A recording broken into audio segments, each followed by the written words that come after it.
Freestyle Roller, co-organisateur du Grand Marathon de Thiès avec Crazy Rider, Energy Rider et Innovation Roller. Dans l'organisation, ouais.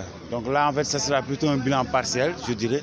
Mais dans l'organisation, on peut dire que le bilan il est positif. Du moins, quand on organise, on s'attend à vouloir faire la prestation et recevoir du monde et tout.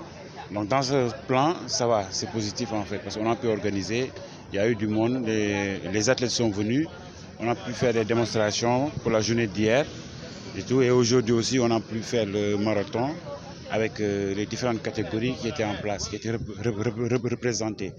Bon, en fait, en général, c'était deux catégories, l'U15 des moins de 15 ans et les seniors, mais représentés en garçons et filles. Donc ils ont tous pu conquérir et faire part au marathon. Donc sur ce plan, on peut dire que c'était bon. Par rapport au budget, bon, je ne saurais vous dire un chiffre exhaustivement, mais je peux dire que par rapport au budget, on n'a pas été satisfait par rapport à nos attentes, honnêtement. Parce que déjà c'est un grand marathon, comme j'ai dit tout à l'heure, c'est 4 clubs qui l'ont organisé. On l'a amené dans la ville de Thiès. Déjà, c'est la première fois qu'on organise un marathon ici à Thiès et tout. Donc, vu l'ampleur que nous avions donnée à ce rendez-vous et tout, le budget que nous avions estimé, honnêtement, on n'a pas pu l'atteindre. Parce qu'on a été en manque de sponsors, de souteneurs et tout. Bien vrai qu'il y en a eu quelques partenaires qui nous ont soutenus, sincèrement, mais vu l'ampleur de l'événement, et vu même les résultats que le mouvement roller, le monde du roller sénégalais a pu réaliser au profit ou bien en faveur du pays et tout, nous attendions vraiment à atteindre notre budget. Ouais, bon, je peux dire que c'est compliqué, mais n'empêche aussi, il y a eu quelques pas en fait qui ont été posés dans ce sens. Par exemple, bon, pour cet événement, on a eu le parrainage en fait, du ministre de la Culture, M. Aliou Sow, oui, que nous saluons. Oui, ça c'est vrai, certes. Mais bon, on était obligé de prendre sur nous, sincèrement préfinancer, en se disant que bon, l'argent va venir. Peut-être c'est au niveau des procédures et tout ça.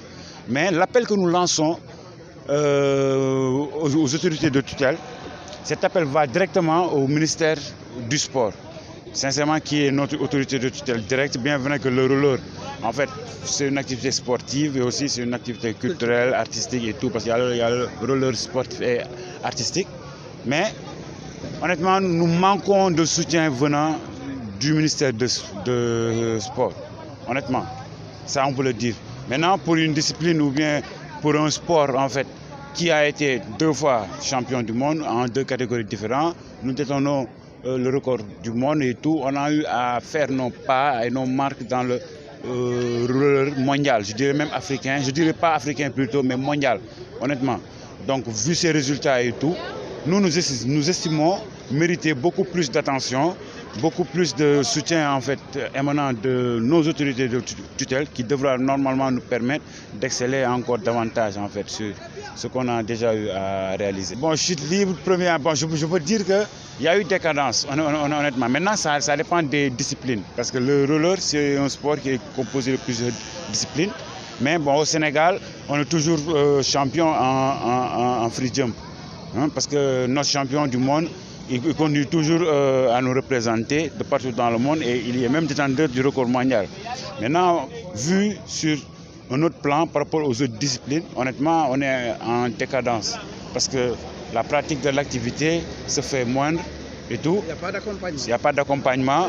On a des problèmes au niveau de notre fédération et nous profitons même de cette occasion de lancer un appel au ministre des Sports par rapport à l'organisation de notre élection en fait, de l'AG élective de la fédération, qui s'est déroulé il y a 2 ans, le 31 juillet. Il y a eu quelques soucis, on a annulé les résultats provisoires et depuis lors, l'AG ne s'est pas encore tenu. Donc nous profitons de cette occasion, lancer un appel au ministre afin qu'il mette en place en fait tout le dispositif qu'il faut pour aller vers ces élections. Parce qu'on est sûr que si en fait on a une fédération bien organisée et bien organisée, honnêtement, on pourra refaire nos résultats.